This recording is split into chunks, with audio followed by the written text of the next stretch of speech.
Hello friends, आप सभी का एक बार फिर से हमारे चैनल पर स्वागत है। आज हम आपको एक ऐसी पार्श्व गायिका बताने के बारे में बताने जा रहे हैं जिनकी आवाज़ की दुनिया में 8 दशक तक भी इनका जादू ख़त्म नहीं हो सका और अभी भी इनका जादू लोगों में बेशुमार है। तो बता रहे हैं आपको आज लता मंगेशकर जी के बारे में। तो वीडियो को अंत तक देखिएगा और चैनल को लाइक, शेयर और सब्सक्राइब करना बिल्कुल भी मत भूलिएगा। देश के संगीत जगत की सबसे बड़ी हस्तियों में शुमार रही भारत रत्न से सम्मानित स्वर कोकिला श्री लता मंगेशकर जी का निधन हो चुका है, लेकिन वह अपने सुरीले गीतों के जरिए संगीत प्रेमियों के दिलों में सदा अमर रहेंगी।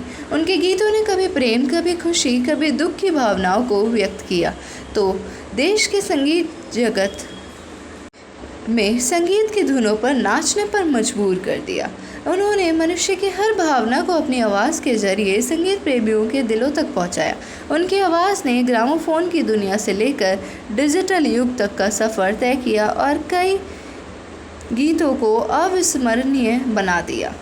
लता मंगेशकर की मधुर आवाज़ ने 8 दशकों से संगीत की दुनिया को सुरों से नवाजा है। भारत रत्न से सम्मानित गायिका लता मंगेशकर ने अपने करियर में 30,000 से भी अधिक गाने गाए हैं और बॉलीवुड के इतने लंबे सफ़र में उन्होंने मधुबाला से लेकर प्रियंका चोपड़ा तक के गानों में अपनी आवाज़ें दी हैं। लता मंगेशकर का जन्म 28 सितंबर 1929 को मध्य प्रदेश के एक मध्यम वर्गीय मराठी परिवार इंदौर में हुआ था। लता का पूरा नाम कुमारी लता दीनानाथ मंगेशकर है और उनके पिता दीनानाथ मंगेशकर एक कुशल रंगमंचीय गायक थे। लता मंगेशकर अपने परिवार में सबसे बड़ी थी। ऐसे में जब 1942 में उनके पिता का निधन हो गया तो बड़ी संतान होने के नाते परिवार की सारी जिम्मेदारी उनके कंधों पर आ गई। लता मंगेशकर के पिता के दोस्त मास्टर विनायक ने फिल्म बड़ी माँ के किरदार निभाने का उन्हें प्रस्ताव दिया, जिसके बाद लता मंगेशकर मुंबई आ गई और यहीं पर उन्होंने उस्ताद अमान अली खां से हिंदुस्तानी संगीत सीखा। इसके बाद लता जी ने अपने करियर में कई लेजेंडरी म्यूजिक डायरेक्टर के साथ काम किया। लता मंगेशकर ने महज 13 साल की उम्र में अपना करियर शुरू कर दिया था। लता मंगेशकर को पहली बार स्टेज पर गाने के लिए 25 रुपये मिले थे। इसे वह अपनी पहली कमाई मानती थी। 1949 में लता को पहला मौका फिल्म महल के आएगा आने वाला गीत से मिला। इस गीत को उस समय की सबसे खूबसूरत और चर्चित अभिनेत्री मधुबाला पर फिल्माया गया था। 16 दिसंबर 1941 को लता मंगेशकर ने रेडियो पर पहली बार गाया था। लता मंगेशकर ने उस समय 2 नाटकीय गीत गाए थे, जिसे सुनकर उनके पिताजी काफ़ी ज़्यादा खुश हुए थे।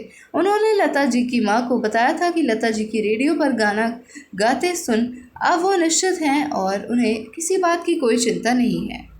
बहुत कम लोगों को पता होगा कि लता मंगेशकर का असली नाम हेमा हरिदकर है। बचपन के दिनों से उन्हें रेडियो सुनने का बड़ा ही शौक़ था। जब वह 18 साल की थी तब उन्होंने अपना पहला रेडियो खरीदा था और जैसे ही उन्होंने रेडियो ऑन किया तो के.एल. सहगल की मृत्यु का समाचार उन्हें प्राप्त हुआ। बाद में उन्होंने वह रेडियो दुकानदार को वापस लौटा दिया।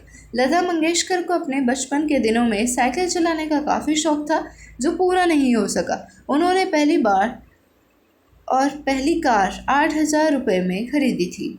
लता मंगेशकर मसालेदार भोजन करने का शौक़ रखती थी और एक दिन में वह तकरीबन 12 मिर्चें खा जाती थी। उनका मानना है कि मिर्चें खाने से गले की मिठास बढ़ जाती है। लता मंगेशकर को क्रिकेट देखने का भी काफ़ी शौक़ रहा है। लॉर्ड्स में उनकी एक सीट सदा आरक्षित रहती है।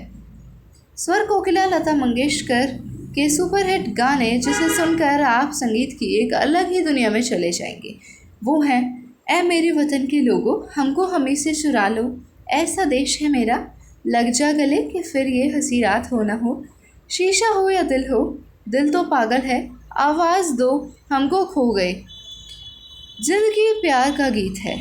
स्वर कोकिला को सम्मान क्या क्या मिले थे उसके बारे में आपको बता देते हैं।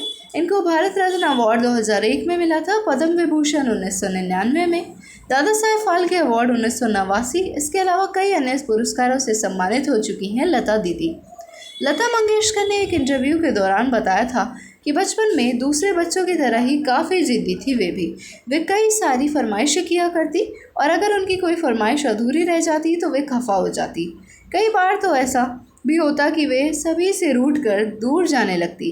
वे अपना सामान एक गठरी में बांध घर से बाहर निकल जाती। उनके घर वाले उन्हें पुकारते रहते मगर वे पीछे मुड़कर नहीं देखती। इसके बाद कोई ना कोई भाग कर जाता और लता जी की गोदी में उठा वापस घर ले आता। साथ ही उनकी इच्छा भी पूरी कर दी जाती। साल 2018 में मुकेश अंबानी और नीता अंबानी की बेटी ईशा अंबानी की शादी हुई थी। ईशा अंबानी ने आनंद पीरामल का हाथ थाम 7 फेरे लिए थे। इस आलिशान शादी के लिए स्वर कोकिला लता मंगेशकर ने गायत्री मंत्र और गणेश स्तुति के स्पेशल वर्जन को रिकॉर्ड किया था। साथ ही उन्होंने नई जोड़ी को आशीर्वाद देने के लिए स्पेशल मैसेज भी रिकॉर्ड कर उनके पास भेजा था, जो कि काफ़ी मीठी और काफ़ी सुरीली आवाज़ में था।